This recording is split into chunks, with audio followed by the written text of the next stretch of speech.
This episode is just going to be you and me. I just wanted to share my thinking, my experiences of the past week, and talk to you in a way that sometimes I can't if you're my client and you're sitting in my office.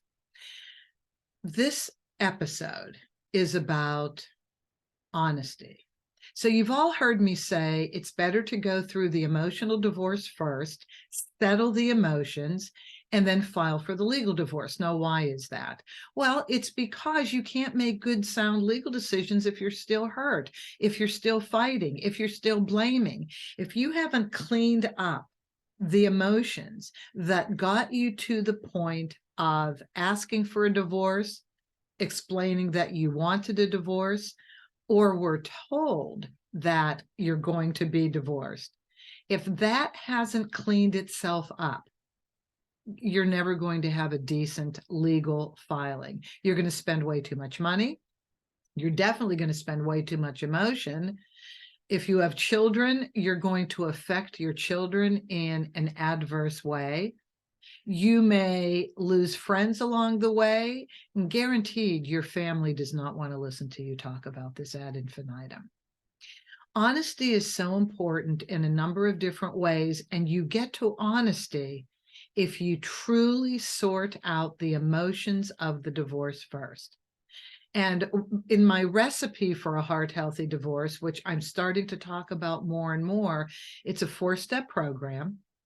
It talks about step 1, essential. Settle the emotional divorce before you file for the legal divorce. Step number 2, learn communication skills for conflict because you're going to need them.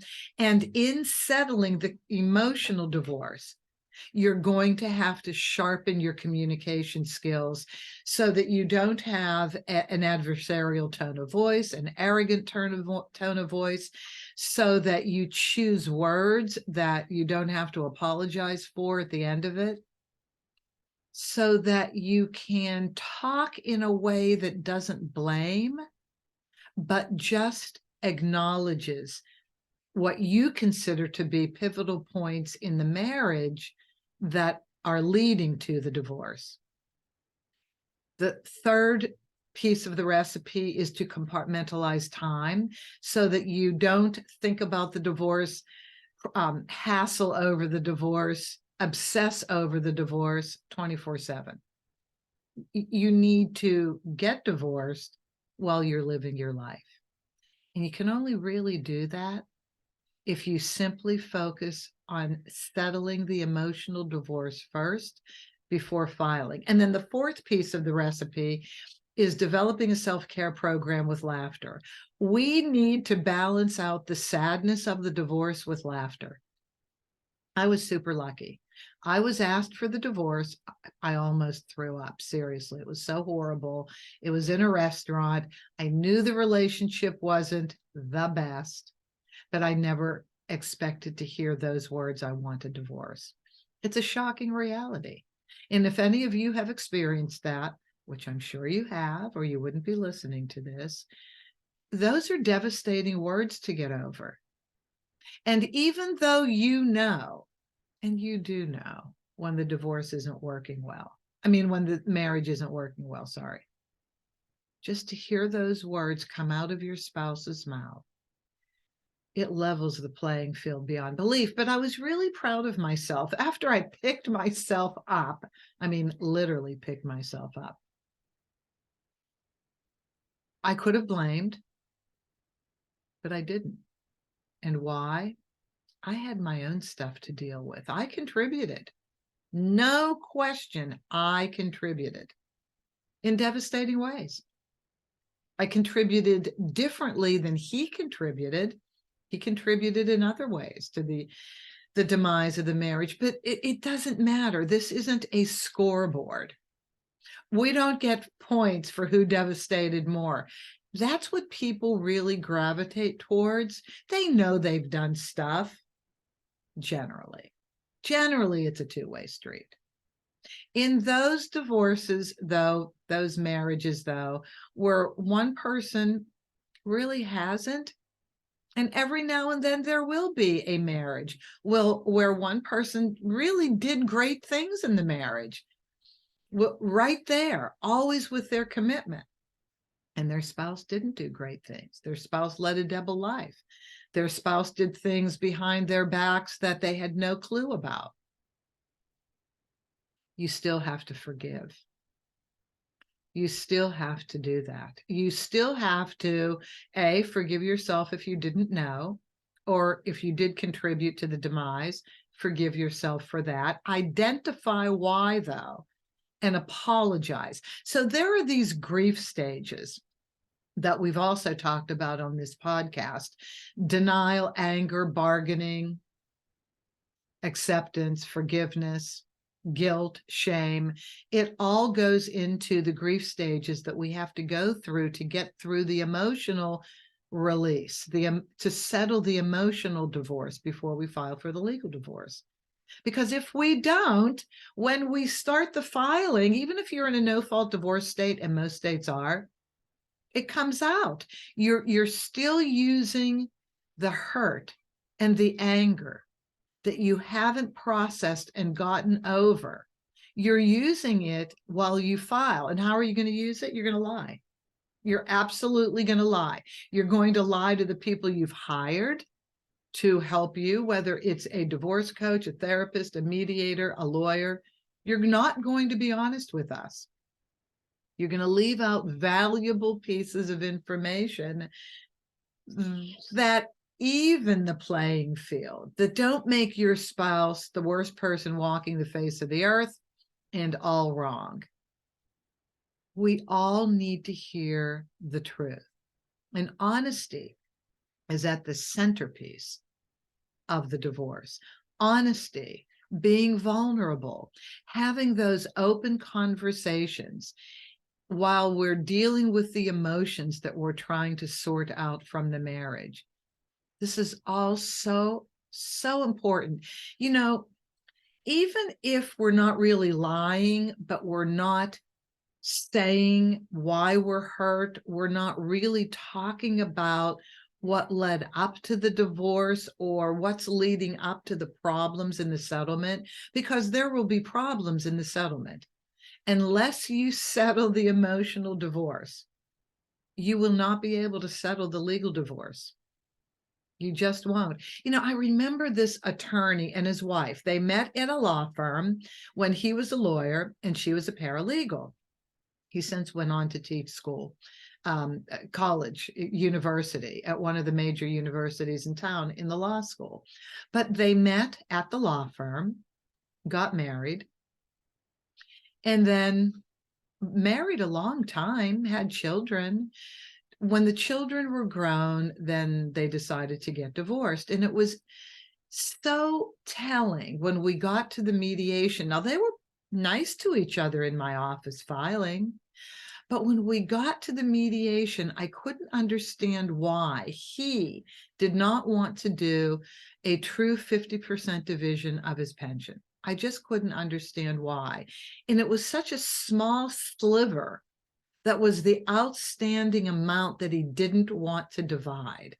And I said, you know what, let's end the mediation now. We've done 2 hours and that's what, we scheduled for. I need to process and think. There's something going on I'm not understanding. And I need to think about this before I get back to you as a mediator. On the way home, I said, you know what, I'm going to email him and ask why, because I really didn't ask why in the mediation you don't want to do a full 50% settlement. So I emailed him before I went to bed. And in the morning when I got up, here was the answer. He said, I never really addressed and dealt with the hurt that I experienced when I came back from sabbatical. So he was traveling on a sabbatical, doing some research for, I guess, his college classes. Her mother had died prior to him leaving. Her mother had left her the house free and clear of a mortgage.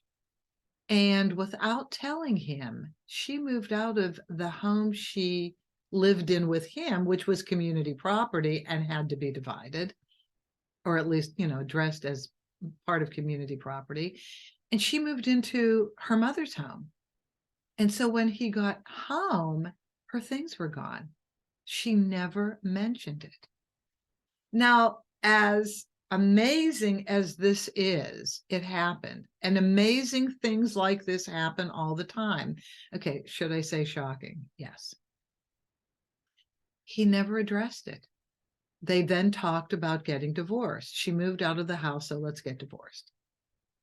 Only when I said, could you please share why? What is going on that's the stumbling block to equally dividing your pension? Only then did he email both of us and say, I was so hurt that she didn't tell me she was moving out of the house, which is such a big move.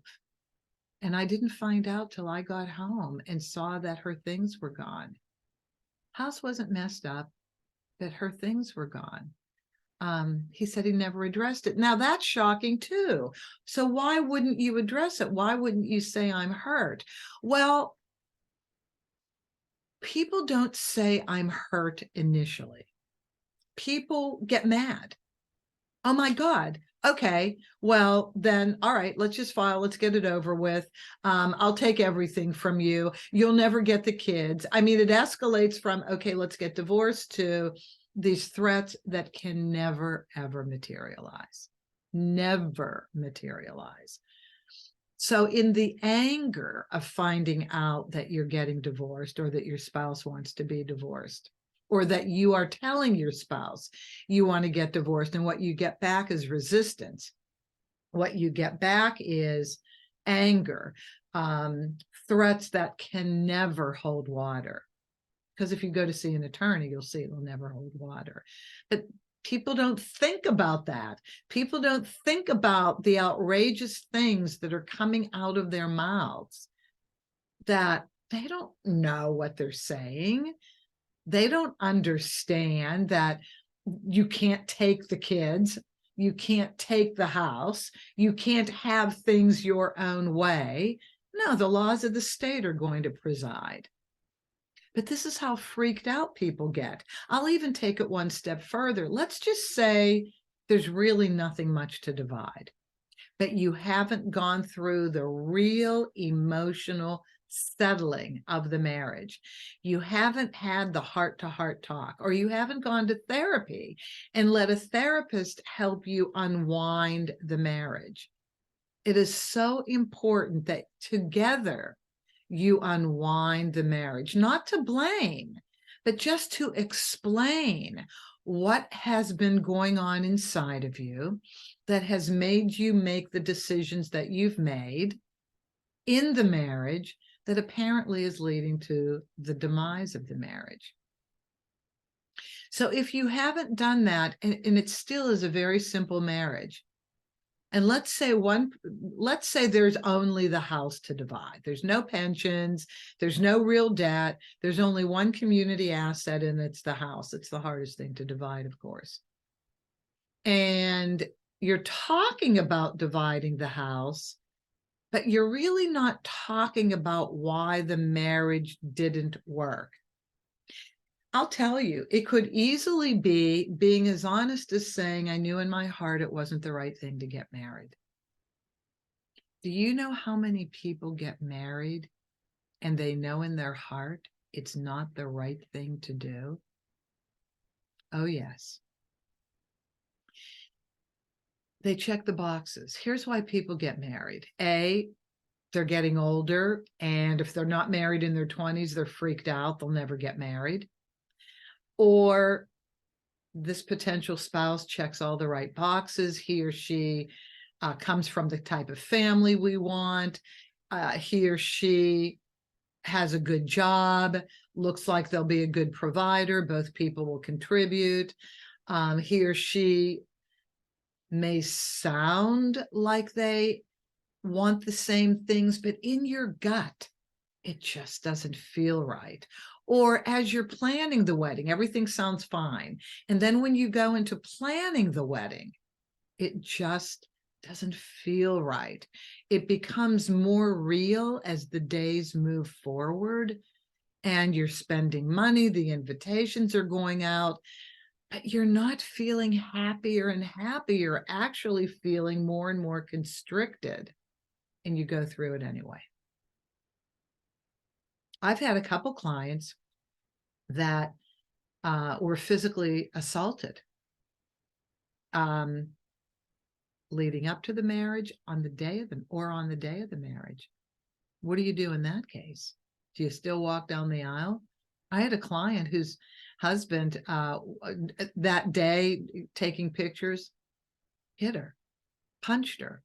I don't know what was said to create that dynamic, but I mean, what do? You're standing there. Of course you think we can deal with this after the fact. Of course you think that. I love him. He loves me. There are things you can't change, like it or not. There are things you can't change. So anyway, this couple, when I asked, and he said, I never really shared how hurt I was, how devastated I was, that she moved out of the house and didn't even say anything to me, just let me see that her things were gone. It crushed him, and he never said it. And this is interesting with people. Apologies are tough. Accepting the reality of your behavior is really difficult. And so in that email, I was waiting for her to respond, and she didn't. So I called her when I got in the office, and I said, so what did you think about what he said? Okay, I understand. I said, well, are you going to respond? Should I? Yes, you should. This is the time where you have to have the talk you never had. And she said, okay. I mean, I was fascinated that she even had to be told, yes, you have to respond. But this is how we do not have the emotional intelligence we need and the communication skills that are vital to be able to have these open, vulnerable conversations. And let me tell you, once you have them, the weight of the world is lifted from your shoulders. Now you can move ahead. And it happened in that conversation. So they went out to dinner like 1 or 2 nights later and called me back and said, we don't need any more mediation. We don't need any more mediation. We're good. We talked. We finally had the talk. Now that, as a mediator, I'm willing to not make the money. That made me so happy that it could happen. That just saying, could you please share why it's so difficult for you to make a clean 50% division of the pension? He said, because I was so hurt. This is my way of saying I'm hurt, but if you didn't really say why you were hurt, she would never know. And if you didn't have somebody engaged, a mediator, me, somebody, to move the discussion forward, they may never have had that talk. And that talk was really important. Why? They had grown kids. There were going to be family events coming up, grandchildren. They needed to be good. So settling the emotional divorce is ultimately important. Now, what if you've already filed? Well, I can guarantee you, if you haven't settled the emotional divorce and you've already filed, you're going through stress you don't have to go through.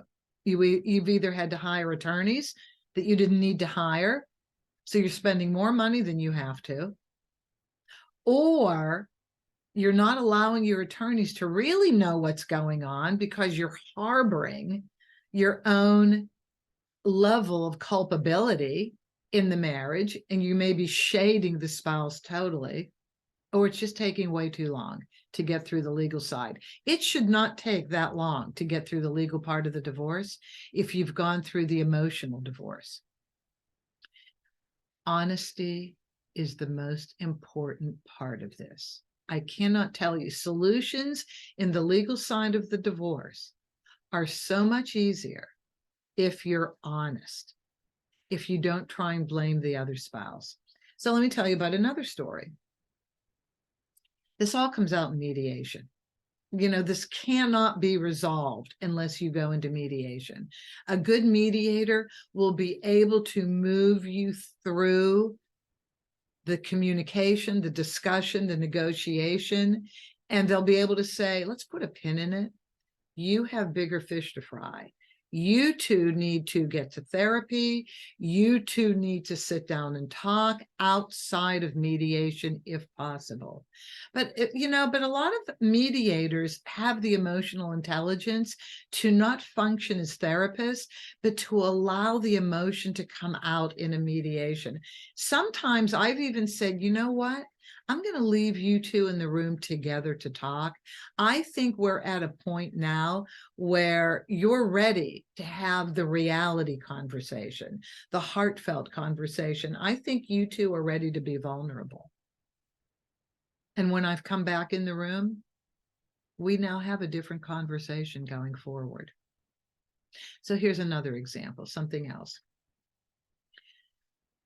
The relationship has been growing apart for a while. And maybe you work together in a business. And now you see each other every day. And it's really hard to keep the marriage together if you're working together. It's an extra special couple that can do that. And you really have to work on separating out that business from personal life. It's very hard. And quite often one person has to leave the business just so the marriage can sustain itself. But these were raw emotions coming out. The wife really, this is a different situation. The wife really, really, really was hurt. The wife was so raw that she was crying throughout the entire mediation and angry.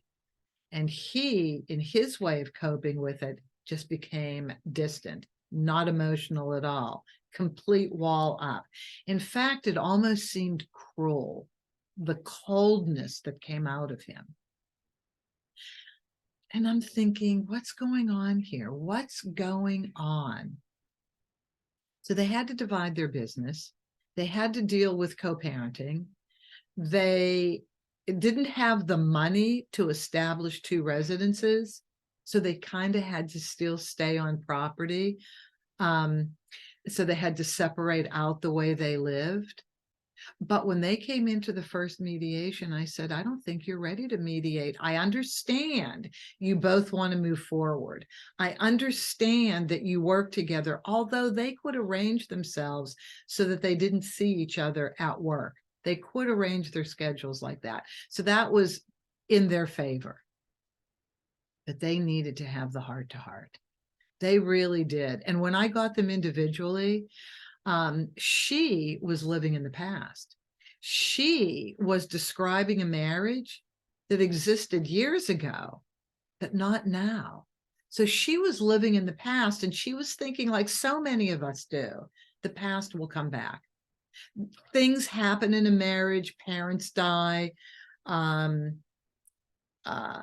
That was one of the things that happened in their marriage, but something else happened. I can't remember. But life gets in the way. Life presents challenges to us that we maybe deal with differently in our marriages, and that causes pause for alarm. That causes, maybe a little bit of distance, but you got to get back. You got to repair that distance. And if that isn't repaired, you keep growing farther and farther apart. So when I got her separately, she was describing a marriage that I don't think existed anymore.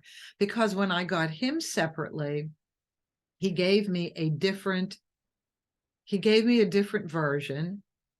And then I said to him, since you have another relationship and this is on the surface, what's causing the divorce or the marriage to end, I said, did you ever sit down and have a heart-to-heart?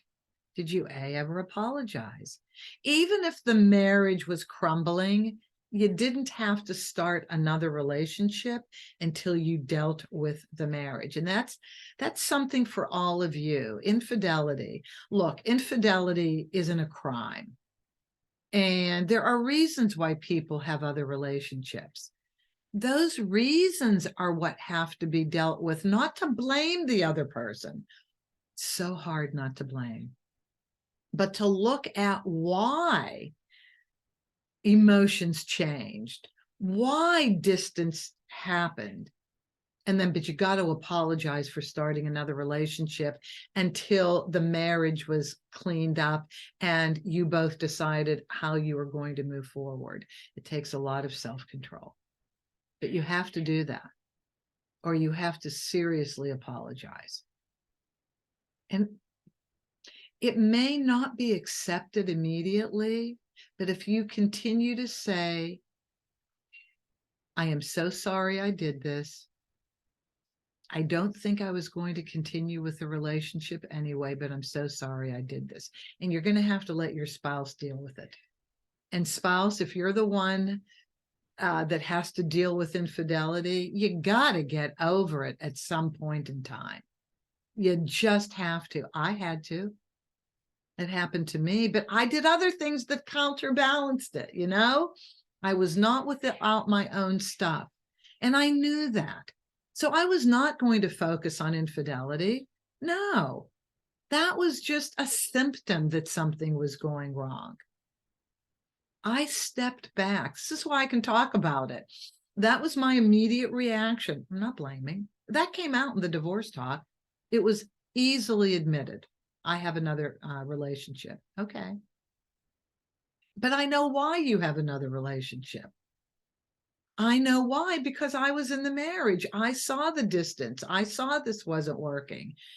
And by the way, I think we both knew leading up to the marriage that we shouldn't be getting married, that we should spend more time together, live together longer. I think that was one of our issues. We just didn't spend enough time together leading up to the marriage. And I felt a pit in my stomach. I kind of thought it wasn't the right reason, and I went ahead anyway. And I'm thinking maybe he did too, but even if he didn't, I did. And I had to admit that to myself. And when I admitted that to myself, it took away the blame. So I never blamed him. And I'm so happy I never did. And that's what I want to share with all of you. If you can dial it back right now and sit down and have the heart to heart, even if you've started filing, you're going to have a much easier time. Honesty is so very important. It should be the centerpiece in our lives, in every phase of our lives, but it absolutely has to be the centerpiece in a divorce. You both have to be emotionally honest with one another, and you have to accept the responsibility where it lies. And honestly, if you really are the spouse that did nothing, that was always there, that could always be counted on, that did the right thing, and now you're shocked into the reality that you have a spouse that was different than you thought, okay, you have every right to be angry. You have every right to say, you ruined my life. Well, you ruined the life that you imagined for yourself. But you can still create a different life. And maybe the different life you're going to create is going to be better than what you have. Maybe you're going to find a bigger love of your life. You know, maybe you're going to have opportunities now that you wouldn't have had. So you have to allow yourself, you have to allow the change. I'll say this differently. You have to allow the change that divorce is going to create to guide your life in a better way. You have to believe that that can happen. And with the right intentions, with forgiveness, with understanding that life can kick you in the pants when you least expect it, but that's okay. I'm going to look at this as a learning lesson. I'm going to look at this as a growth experience. I'm going to take this unpalpable thing that just happened, which is I'm going to get divorced. And I'm going to make this work for me. It will work for you. Solutions are more simple than you think if you are honest and open to growing. And that's my message for today. So thank you very much for joining me. I hope this has put some clarity going forward. I hope this has made you feel a little bit better and giving you the tools to move in a less emotional way, in a more forgiving way, which will only benefit you. Please let me know what you think. I'm so interested. You can do that through my website, theamicableddivorceexpert.com, through SpeakerPipe, and I'll get those emails. I will respond to you. Please subscribe. If you don't, please tell your friends about this. My whole goal in this is to give you a better way to get divorced. And as always, have an amicable day.